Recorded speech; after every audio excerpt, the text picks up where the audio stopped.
Hey guys, Parfax here. Alright, the PTS has finally released their PTS patch notes, and I'm here to give you a quick overview of the patch notes. These patch notes are very long, so I can't go over every little detail, but I'm going to go over some of the main ones. Alright, let's get started. So I'm actually here on the forums of Elder Scrolls Online, and I'll post a link down in the description so that you guys know exactly where I got this from. And we're going to start, we're going to go down, obviously, new DLC, the Imperial City. Alright, one very big thing that I want to take from this, I haven't got to play it, I'm still not able to download it, but I wanted to bring you guys a video. Okay, where's that? Eagle Tower, where are you at, where are you at?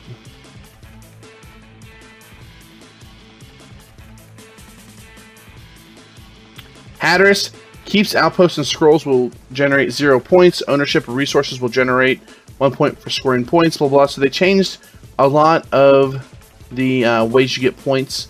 Let's see, like Azura's ownership of keeps, resources, and Elder Scrolls and outposts will generate 1 point each per scoring cycle and last 30 days. So the one really big thing about the Imperial City. Yes, they added 2 dungeons. They had the Imperial, where's that? The White Gold Tower, and they added Imperial City Prison. Those would be 2 dungeons, and they will have 2 helms. I will be on the PTS. I'll be getting those helms, hopefully, and I will be sharing them with you on my YouTube page.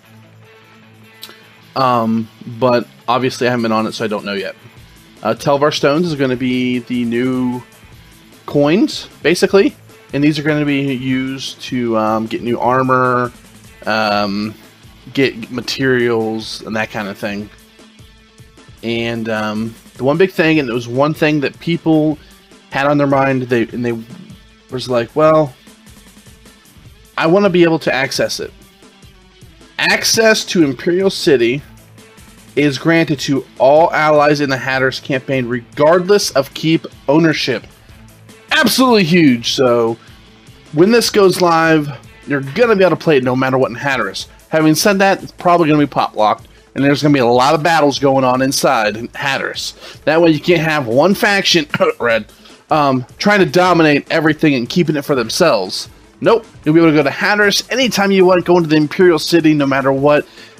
Absolutely amazing. It's going to be absolutely awesome. Alright? That is, I mean, obviously, they go in and talk a little about it. Merchants and crafting stations are housed in these areas. Each alliance home base also includes a transit hub, a collection of ladders to each leading Imperial City. They knew how treasure scamps, which are basically no, not basically. They're the exact same thing as treasure goblins in Diablo 3, if you've ever played that. They have portals now. You can use a town portal, basically like Diablo 3. So they added a lot of that stuff. They have new motifs. We have the Zivkin. And where's say glass? There's Zivkin and glass. And the way you're going to earn these are going to be by your writs. And you basically have to find pieces of a chapter. You can earn to craft the Zivkin style by finding chapters for it, which are sometimes kept in certain well-worded chests in Imperial City. These chests, once you found the chapter, blah blah blah, woodworking and learning style, natural Zivkin gear style is also need some charcoal. Once you've got the style materials, you can craft Zivkin style of any equipment. Okay, so I was a little bit wrong. The Zivkin have chapters. Now where's the? So big, it's so much stuff. Glass armor. Let's go up here and look for it. Zivkin. Where's the glass armor?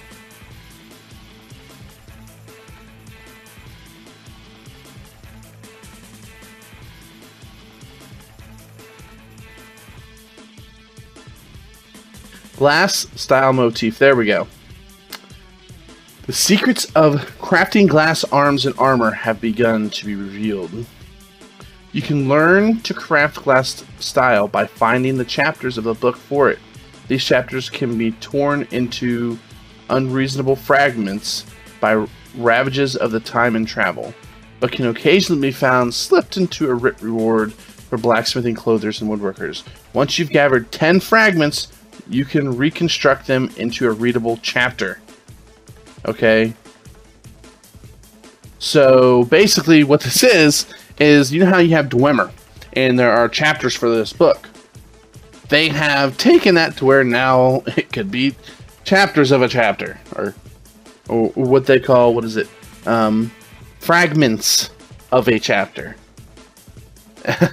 So that's a thing. So instead of just getting your fragments or your chapters, then you have to get fragments of your chapters. It's like in order to get one chapter, you have to get the entire like recipe for the XP potions. Okay, so that's a thing. That's gonna be a lot of tedious work, but it's gonna get a lot of money. So make sure you get that going. New crafting tiers and materials. Veteran rank 15 waters, blah, blah, blah, blah. 15 waters can be found within the Imperial City. Did you hear that, guys? 15 waters. Yes, that means potions for 15. New potency runes for 15 to 16. Added new base crafting materials for everything. Added a new essence rune. Essence rune required by doing the content in Imperial City.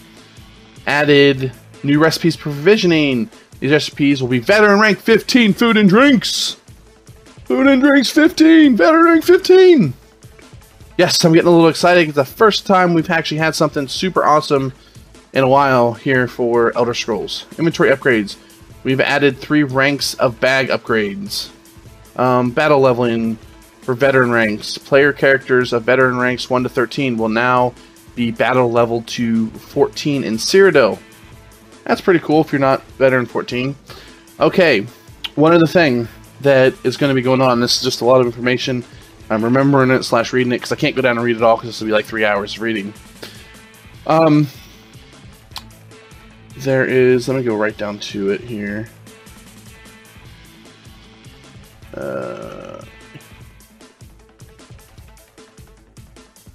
Maybe I missed it. Can't remember where absolutely everything is here. But, right here. This is what I was looking at. 15% decrease in the amount of XP it takes to gain a veteran rank. It's going to cost 850,000 to get a veteran rank instead of 1 million. 100% more XP for all public dungeons. If you go to a public dungeon, you get 100% more XP from the mobs you kill. 50% more XP for veteran rank quests. That's awesome. So now if you want a quest, you can do a little bit of it. It's not completely horrible. Then 20% more XP in Craglorn. I do not think that is enough. This may change, but I still don't think it's enough, but at least it's something. And we might be able to find a use for it. Undaunted pledges. 3 new Undaunted pledges have been added. Veteran rank player characters. Veteran City of Ash. Whoop, whoop. Finally they added it because it's been out there. I don't know why they haven't added it yet. White Gold Tower pledge. Imperial City pledge. The main objective for these pledges in the White Gold Tower Imperial City prison can be completed in either normal or veteran mode. However, the optional gold key challenge can only be completed in veteran mode. So you have to play veteran mode to complete those. Talked about that. Known issues. We're not going to go over that. Alliance War. It's a lot of bug fixes. A lot of adjusts. We're not going to worry about that. Our animation. We're not going to worry about that. Combat. Weapon swapping can now be activated while sprinting, which is amazing. You will no longer regenerate stamina while blocking. That's going to hurt you block tanks in PvP. Reduce the cost of stamina abilities by 20%, so they're equivalent to weapon abilities. That's really nice. Standardize the chance an ability has to apply secondary effects such as burning, chilled, or concussed. These chances are weapon and chance 20, standard abilities 10, area of effect 5, damage over time 3, area of effect damage over time 1%. Experience gained from killing other players now uses the same diminishing rules as AP. That's nice. You just can't experience grind people. I didn't know, but that apparently is a thing. And here is what a lot of people have been waiting for. Class changes. And you will find out that they did a really good job. Maybe over buffing, but they really did a good job with one of them, and I happened to make the exact thing they buffed, and I am absolutely thrilled about it. Alright, we're going to start off with Dragonites. And I will go down each one of these for all the classes so that you guys get to see it. Earth and Heart Battle Roar, just adjusted the level that increases off your max stat instead of magic. Igneous Weapons, increase the bonus duration to 2 seconds from 1 second. Magma Armor, this ability will now buff the fall, or will now follow the standard rules for area of effect maximum targets. Molten Armaments, this ability now only grants its bonus to fully charged heavy attacks, and now displays a fire impact graphical effect when you hit a target less than 50% health.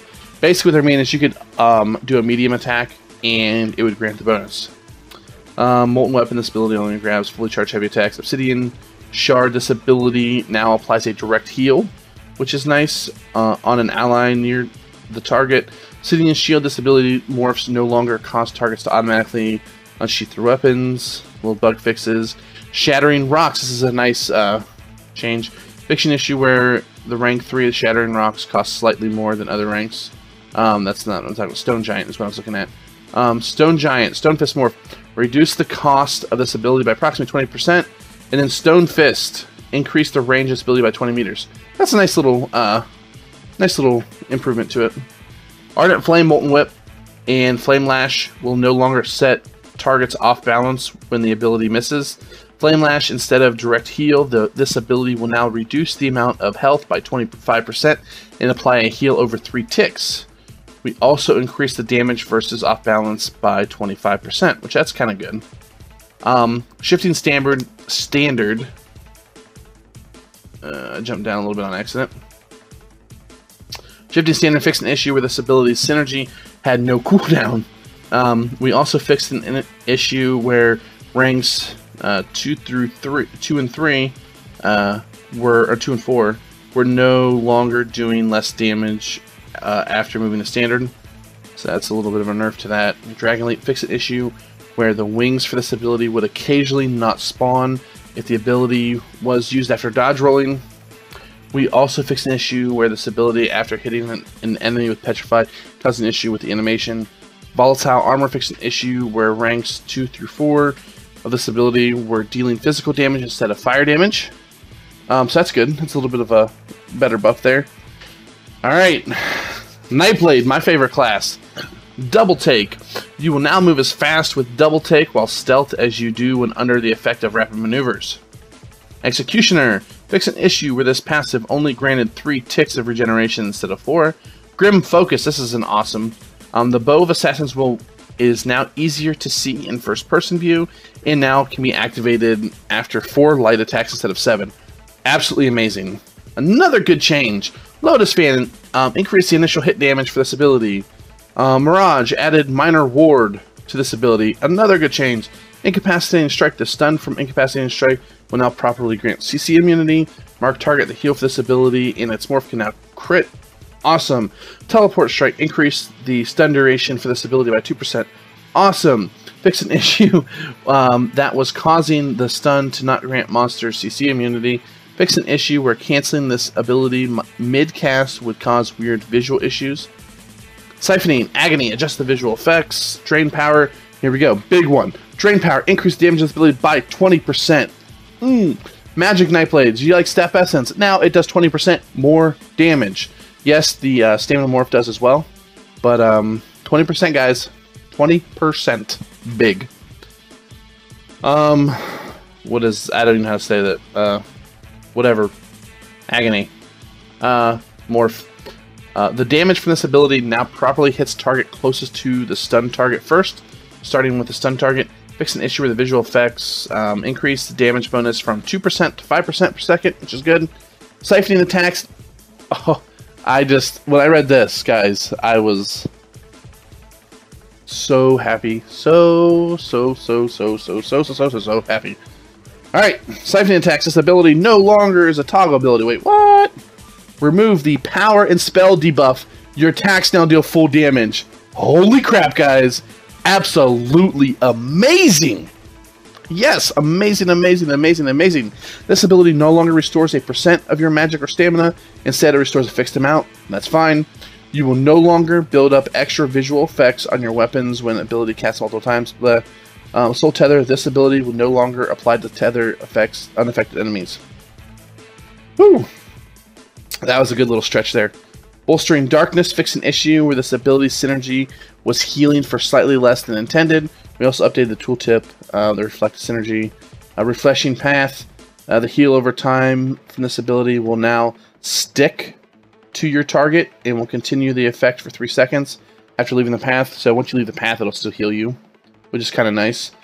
Shadow Cloak, you no longer can be hit by single target attacks while this ability is active. You can no longer avoid infamy from your lockpicking from this ability. Basically, if you are single attacking a Nightblade and they stealth, you are screwed. Because you can't see me, you can't see me. Shadow Image. An impact sound will now play when the ranged attack from this ability hits a target. Summon Shade. The impact from this ability now lines up the animation. Surprise attack. Update the tooltip. Veiled Strike. Fix an issue where the stun animation wasn't displaying. So basically, what I want you guys to take away from this Nightblade 9 is pretty much rambled on a bunch of information about these, is Magic Nightblades go. Alright? Good. Did I read over one thing that I wanted to...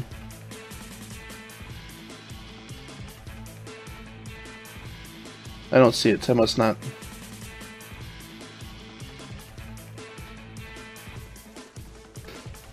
Where is you? Oh, right here. Refreshing Shadows. This is one I kind of browsed over, but I wanted to touch base on. Adjusted this ability from 15 and 30% just stamina recovery. Now gives you 7 to 15% stamina, health, and magic recovery. Yes, Magic Nightblades. You're getting stamina recovery just from your passives now. Absolutely amazing. That is the big change and a big awesome thing for Magic Nightblades. Sorcerer's Daedric Summoning. Sorcerer pets now benefit from critical strike buffs, which is awesome. All Sorcerer pets now have the correct area of effect damage reduction, which is awesome. Sorcerer pets now take 50% less damage from players. Amazing. Remove the tail clip ability from the Restoring Twilight. Conjured Ward, this ability and its morphs now properly increase when it ranks up. Here's a great one for all you Sorcerer pet builds. Daedric Prey, this ability now increases the damage done by your pets by 55% instead of 20%. Absolutely awesome. Empowered Ward, reduce the ability's cost by 8.5%. This ability no longer increases the damage done by your summoned pets, which kind of sucks, but... And instead grants Minor Mending, which increases the healing done while Ward is active. So, yeah, there you go. If you guys want to be a Sorcerer healer, there you go. Hardened Ward. This ability now properly play its visual effects if cast multiple times in a short period. Unwinged Twilight, the Restoring Twilight Minor Intellect can now only be granted to 6 allies instead of, I think it was 12 or infinite, I can't remember. Storm Calling, summon Atronach now prefers to demolish the closest target. That'd be good for PvP. Ball of Lightning, reduce the duration of the orbs from this ability to 1.5 seconds from 6.5. That's nerf. Bold Escape, this ability no longer reduces the out-of-combat magic recovery, which is nice. But Bold Escape within 4 seconds remains in place. Boundless Storm, fix an issue with the visual effects associated with Major Expedition. Buff lasts longer than 6 seconds. Endless Fury, fix an issue where this ability could explode multiple times. Energy Overload, this is a really good one. I love this one for a Sorcerer. Increase the amount of magic returned to you by 300%. This ability now scales more properly, yeah, whatever, with veteran ranks. So that'll be good. Get more magic back. Lightning Form, fix an issue. If you cast this ability, or it's morphed several times, the effects in the caster would fall off before the duration was complete. H Fury, increase the execute by 10%. Ooh, that's good for PvE. Overload, the light attack effects now much larger. Surge, this is a good good thing for Surge. I really like this. Increase the duration of this ability by 50%. Reduce the cost by 24. The healing from this ability no longer procs off damage over time effects, which sucks. But reduce the cooldown of healing procs by 100 milliseconds from 250. So you're going to get healed more, it's going to cost less, it's going to last longer. So, boom. Actually, and this is actually not a bad thing. Because what happens is, if you have damage over time, the damage over time will eat up your cooldown for this. So now your abilities will be just getting healed more overall. And Thundering Presence, this ability now is a Stamina Morph. For all you Stamina users, Stamina Sorks, go! Alright, Dark Magic, Dark Deal, increase the amount of stamina restored by 50%. Awesome for stamina users. Added a new animation to Dark Exchange. This ability now has a cast time. You can move at normal speed while casting, that's pretty cool. This ability now instantly costs stamina but restores magic and health. In case, increase the range. Pretty good. Templars, Restoring Light. Channeled Focus, fix an issue where Major Ward was not wearing off properly, which is a little bit of a nerf. Cleansing Ritual, remove the 2-second delay from this ability. Focused Healing, this passive now applies to the secondary heals from Breath of Life. Honor of the Dead, which is Rush Ceremony Morph. This ability now begins restoring magic instantly. Targets below 75% health will no longer trigger magical regeneration for the caster. Repentance, which is a great ability. The heal from this ability will now receive a bonus from Focus Healing. Repentance will also scale identically whenever you have more magic or stamina. Rush Ceremony, the animation for this ability is now faster, which is awesome. I know a lot of Templars really complained about that. Or that. Dawn's Wrath Eclipse, all ranks of Eclipse now have an area of effect time bomb. And Unstable Core, which is kind of cool. Power of the Light, this ability now grants a minor breach, which is awesome. Purifying Light, the healing pool for this ability now attaches to the target instead of sticking to the ground, which is great. Radiant Destruction. And this is one thing, this little Radiant Destruction section is not going to be happy for a lot of Templars. Fix an issue, this ability's visual effects would persist if the first tick damage killed your target. And here we go. Radiant Oppression. Reduce the damage from 40% to 20%. We also fix an issue where the bonus damage wouldn't always apply on the first tick. So a little bit, it's a nerf to Radiant Destruction. Reflective Light. Fix an issue where this ability was not always hitting the target enemy. Sunfire increased the travel speed of this ability. And Unstable Core, this ability now deals additional damage, which is awesome. Blazing Shield, this ability now always explodes upon recasting, which is really cool. Piercing Javelin, increased the ability's damage by 10%. Hey, not too bad. And we're going to briefly go over these because I am kind of already running over time. And as you can see, we're going to touch on some very, very, very important points. And then I'll let you guys read it because 40 minutes of me reading off a sheet of paper is not going to be too incredibly pleasing. But Two-Hander, momentum is increased by 35%. Uppercut, the visual effects. Let's see, Cleave, the bleed effects no longer apply. Before the attack animation, not much changed with that. Oh, this one. Follow-up, the passive now requires a fully charged heavy attack to proc the follow-up passive. One-hand sword and shield. Significantly increased the amount of damage prevented from this ability from Absorb Magic, which is awesome. And let's see, dual wield, this is a big change. Flying Blade, slightly reduced the damage for this ability, but Hidden Blade, this ability now grants Major Brutality, which is your 20% damage bonus, which is awesome. And when they slightly decrease the damage. Whirling Blades, this is a big change, but nobody really uses this ability. This ability now applies Major Endurance instead of giving stamina. We also reduce the cost of this ability by approximately 15%. It's kind of a give and take there. Bow, here's a good thing. Increase the overall damage from bow light attacks by 16%. Arrows are now easier to see when they are traveling to your knee. Take an arrow to the knee there. Fix an issue where your arrows would occasionally not appear after the weapon swapping. Some issues here. Fix issue. Hasty Retreat. Passive now grants Major Expedition. for 1 second / 2 seconds instead of 30% movement speed bonus. That blows. For Stam Night Blades, that absolutely blows. And that is a huge, huge, huge nerf to Stamina Night Blades. Volley, increase the duration, well, Stamina bow users in general. Volley, increase the duration of this ability to 8 seconds from 6. Volley and its morph can now correctly use weapon critical stat when making critical strikes, which is awesome. Destructive Touch. Made some good changes here in the Destruction Staff. Frost Touch and its morph no longer apply to half-second stuns. Clarify the tooltip. This ability now knock back your enemy instead of stunning them. Let's go. I wanted to point one thing out. Let's see, Elemental Force, which is a passive. Change this ability's bonus to multiple instead of additive. Increase the bonus received from this passive to 50 and 100%. Update the tooltip wording so it no longer mentions spells. Flame Clench. Remove the stun from the ability. It added increased damage over time, so it might be a good dot. Who knows? Heavy attacks reduce the damage of fire and frost staff attacks by 3.84%. You're not going to notice it. This will take damage per second, consistent with other weapons. And that's probably because the increased cast time. Whereas I wanted to try focus. Here we go. Lightning staff bonus attacks now hit up to 6 targets instead of 2, which is good.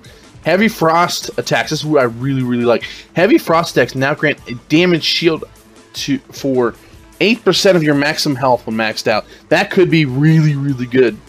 Heavy shock attacks now deal 100% of the final pulse damage to nearby enemies, which is awesome. Reduce the heavy attack bonus from fire attacks to 12% from 15. Awesome. They increased the wall of elements. Restoration staff, not much. Mutagen, fix an issue. Force siphon. Some visual effects. Mage's Guild. We'll do this one. Might of the Guild passive no longer activates on Mage Light, so I know a lot of people that use that ability and that they will no longer be able to. Let's see. Here's a funny one. Trap Beast's ability grants a minor force buff, which increases your critical damage by 12%, which is hilarious. We're not going to go around Daunted. Not worry about that. Oh, big changes before we get to some of the big changes that everyone wants to see. Werewolf. You will no longer get the 15% stamina regen if it is not slotted. So if you do not have Werewolf slotted on your ultimate, you will not get the stamina recovery. And Vampire. Reduce the damage you take from 40% to 25%, but Supernatural Recovery, the recovery you get from it, this passive now only works while you have a Vampire ability slotted on your bar. So, that's a thing. Now, to one of the big changes. Racial. All passives which increase health, magic, or stamina regeneration now provide full benefits regardless of whether it is in or out of combat. So like a Bosmer Nightblade has 21% in combat. It'll now be 21% whenever, which is awesome. Okay, so now the race changes. Argonian. Amphibious. Increase the bonus health, magic, and stamina restore upon consuming a potion to a max of 8% from 6%. Not a whole lot of change. And here we go. My high health Nightblade. Magic Nightblade. Spell charge. Increase the magic regeneration from this passive to 12% from 9% and an extra 3% magic. Yeah. Awesome, awesome, awesome, awesome. Khajiit. They've got it right. Finally, on something, they got it right. Remove the robust passive and replace it with robust constitution. This will increase your health regeneration by 20% and stamina regeneration by 10%. ZeniMax, you're learning, finally! Khajiits, you are no longer the worst race in the game. Congratulations. Congratulations. That is awesome. They said, Nords, you still suck. And give you 6% health instead of 3. Yippee skippy. Orc, they give you some melee attack damage. It's okay. Nothing super special. Oh, they gave Bosmer 6% stamina. So that's going to be good. They doubled that. But still not a big change. It's not going to really affect anything. The last quick thing I will talk about, because I don't think... I mean, there's so much to talk about, I suggest you, because I didn't touch on a tenth of what's in here. But we're going to go up and talk about the Munda Stones, and that'll be the last thing I talk about here. Munda Stones. Apprentice, this Munda Stone now grants spell power instead of spell penetration. The ritual increased the healing bonus. They doubled it to 10%. Serpent, the Munda Stone now increases your standard regeneration, which is amazing. Shadow increased the critical damage bonus from Mundus to 12%, which is not bad. And this Munda Stone has more weapon damage, which is awesome. It's a little shady that they don't give you the exact numbers. I will say that. It's a little shady, but hey, they're giving you increased stuff, so why am I to complain? Alright, overall thoughts. First thought is Stamina Nightblades, I'm sorry. I have one, and it looks like you're getting nerfed pretty bad for PvP at least. We will find ways around it, and we will be able to get around it. But as of right now, sorry. And Magic Nightblades, congratulations! You're going to be the new meta for, what is it now? I don't even know what they're called, but Update 7. You're going to be the new meta. High Elf Magic Nightblades. New meta, folks. That's what it is. That's what it's going to be. I like most of the changes. I haven't got to test it. It is actually just starting to download on my computer right now. So, I will be giving you guys some PTS stuff. So, if you have any questions, if you want me to test a certain thing out, anything, let me know. Please read the patch notes, because like I said, I only covered a very small portion of it. I wanted to cover a few specific things, and I did. So, alright guys, thanks for watching. Go ahead and hit the like button and the subscribe button if you haven't. Don't know why you haven't, but go ahead and do that. And, thanks guys, and I'll see you on the PTS in Tamriel.